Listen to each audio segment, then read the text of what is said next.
Hi everyone, I am here again with new video of writing task. जैसे कि मैंने अपनी प्रीवियस वीडियो में आपके साथ डूज एंड डोंट्स डिस्कस किए थे, तो आज मैं आपके साथ डिस्कस करूंगी राइटिंग टास्क 2 के टाइप्स एंड स्ट्रक्चर्स के बारे में। तो सबसे पहला टाइप है डिबेटेबल टॉपिक, जिसमें कि एग्जामिनर आपको पूछता है whether do you agree with the topic or not. तो आपको इस तरह से क्वेश्चन पुट किया जाता है, या एक और तरीके से to what extent do you agree or disagree with the topic. इसमें सेकंड टाइप है डिस्क्रिप्टिव वन। डिस्क्रिप्टिव का मतलब होता है जिसमें आपको एग्जामिनर ने किसी चीज के एडवांटेजेस या डिसएडवांटेजेस के बारे में पूछा है।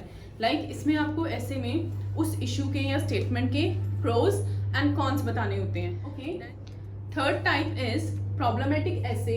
जैसे कि नाम से ही इंडिकेट हो रहा है कि ये सोसाइटी की किसी इशू या ट्रबल को लेके इसमें आपसे क्वेश्चन पुट किया गया होगा और आपको उस प्रॉब्लम से रिलेटेड उसके कॉजेस पूछे गए होंगे कि इसके कारण क्या क्या हैं, उसका हमारे पे या सोसाइटी पे क्या इफेक्ट है, देन उसके हम क्या क्या सॉल्यूशंस सजेस्ट कर सकते हैं। तो ये तीनों चीजें आपको प्रॉब्लमेटिक ऐसे में कवर करनी होती हैं। देन उसके बाद फोर्थ टाइप इज ओपन ऐसे, जिसमें कि आपको 2 से 3 क्वेश्चन पूछे जाते हैं और आपको उनका आंसर देना होता है। Then last type is discussion, जिसमें कि एग्जामिनर ने पूछा होता है discuss both views and give your opinion. तो स्टूडेंट्स, इस ऐसे में आपको दोनों तरह के व्यूज डिस्कस करने होते हैं, प्लस उसके साथ अपना ओपिनियन भी शेयर करना होता है। ओके स्टूडेंट्स, जैसे कि अब हमने 2 टाइप्स डिस्कस की हैं अग्री डिसएग्री टॉपिक की, तो मैं आपको बताना चाहूंगी ताकि आप कंफ्यूज ना हो जाएं। जैसे कि अगर इंट्रोडक्शन के बाद आप अग्री कर रहे हो टॉपिक से, तो BP2 में भी अग्री के साथ अग्री ही जाएगा। फाइन। सिमिलरली अगर आपने टॉपिक से डिसएग्री किया है, देन BP2 में भी डिसएग्री के साथ डिसएग्री ही जाएगा। स्टूडेंट्स, अब मैं इसकी आपको थर्ड टाइप बताती हूँ, जिसमें आप इसके साथ पार्शियल एग्री कर सकते हो।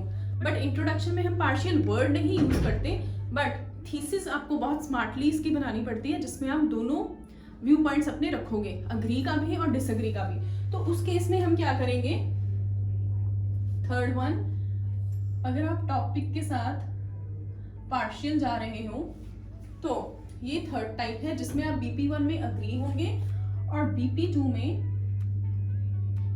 डिसएग्री, या वाइसा वर्सा। ठीक है स्टूडेंट्स, तो हमेशा मैं आपको यही रेकमेंड करूंगी कि जिस भी चीज के पॉइंट्स आपके पास ज्यादा हैं, दोनों व्यूज में से, चाहे अग्री है चाहे डिसएग्री है, जिसके भी पॉइंट्स आपके पास ज्यादा हैं, तो काइंडली आप उसी को फेवर करिए। फाइन। समटाइम्स स्टूडेंट्स क्या होता है कि टोटली अग्री कर लेते हैं टॉपिक के साथ, पर जब when it comes to writing an essay, तो उनके पास पॉइंट्स कम पड़ जाते हैं। फाइन। सो इसलिए ये आप फॉर्मेट यूज कर सकते हो, यूटिलाइज कर सकते हो, जब भी आपको लगे कि मेरे पास एक चीज के लिए पॉइंट्स कम है। Fine students. देन उसके बाद सेकेंड टाइप जो मैंने आपसे शेयर की थी, that is advantage and disadvantage ऐसे। It's very easy to write. सबसे पहले इंट्रोडक्शन तो हम फॉर्म करेंगे ही करेंगे, देन इसमें हम डिस्कस करेंगे टॉपिक के एडवांटेजेस एंड डिसएडवांटेजेस के बारे में। फाइन। सो BP1 में आप लिखोगे एडवांटेजेस के बारे में, and BP2 would be about disadvantages. Fine students, तो इसमें आप वाइसा वर्सा भी लिख सकते हो। अगर आपको लगता है किसी इशू या किसी टॉपिक के डिसएडवांटेजेस ज्यादा हैं, तो वाइसा वर्सा डिसएडवांटेजेस को ऊपर लेके आ सकते हो, एडवांटेजेस को BP2 में। Fine. So it's very simple to write, format is very clear. Okay, then conclusion, there would be 4 paragraphs to it. Fine. Then student, it comes problematic ऐसे, जिसमें मैंने आपको क्लियर किया था कि you have to tell about the causes, effects and solutions of that. Fine. So इसमें सबसे पहले इंट्रोडक्शन बनेगी, देन उसके बाद स्टूडेंट्स डिपेंड करता है आपसे क्वेश्चन में उन्होंने पूछा क्या है, वेदर कॉजेस पूछे हैं, इफेक्ट्स पूछे हैं या सॉल्यूशंस पूछे हैं। समटाइम्स क्या होता है, एग्जामिनर आपसे सिर्फ कॉजेस और इफेक्ट्स पूछते हैं, सॉल्यूशंस नहीं आता है ऐसे में। तो आप क्या करोगे, BP1 में कॉजेस लिखोगे, BP2 में इफेक्ट्स आएंगे और देन कंक्लूजन। सिमिलरली अगर आपसे कॉजेस और सॉल्यूशन पूछे जाते हैं, इफेक्ट्स नहीं पूछे जाते, तो BP1 में कॉजेस, BP2 में सॉल्यूशंस और कंक्लूजन। फाइन। देन अगर आपसे किसी क्वेश्चन में तीनों चीजें ही पूछी जाती हैं, कॉजेस, इफेक्ट्स एंड सॉल्यूशन, तीनों के बारे में बताओ। फाइन। तो BP1 में हम क्या लिखेंगे, causes, BP2 effects. Then students आपको एक और पैराग्राफ ऐड ऑन करना पड़ेगा जिसको हम नाम देंगे बॉडी पैराग्राफ 3 BP3, जिसमें कि आप सॉल्यूशंस के बारे में बताओगे.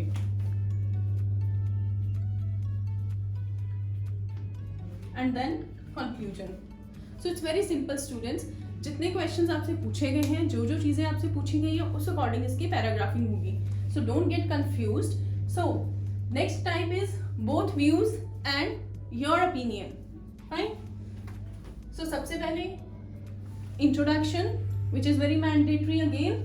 सो both views it's very simple. आपको BP1 में फर्स्ट व्यू देना है, BP2 में second view point, and then conclusion. Fine students. So it's also very easy to format. Then it comes open essay. So open essay होता है students, इसमें examiner ने आपको 2 या 3 क्वेश्चंस पूछे होते हैं, तो उस अकॉर्डिंग आपके बीपीस बनेंगे. इन केस अगर आपसे 2 क्वेश्चन पूछे गए हैं तो आप 2 बीपीस बनाओगे. अगर 3 क्वेश्चन पूछे गए हैं तो 3 BPs will be made. So students सबसे पहले इसमें भी हम क्या करेंगे, इंट्रोडक्शन बनाएंगे. Then after that answer of the first question, then BP2 में answer of the second question, then conclusion. Okay students, I hope कि आपको स्ट्रक्चर्स अच्छे से समझ आए होंगे. सो नेक्स्ट वीडियो में मैं आपको इंट्रोडक्शन बनाना सिखाऊंगी कि हम कैसे एक इम्प्रेसिव इंट्रोडक्शन लिख सकते हैं. सो मीनवाइल स्टूडेंट्स, आप हमारी वीडियो को शेयर कीजिए, लाइक कीजिए और हमारे चैनल को सब्सक्राइब करना ना भूलें हमारी और वीडियोस के लिए. Thank you.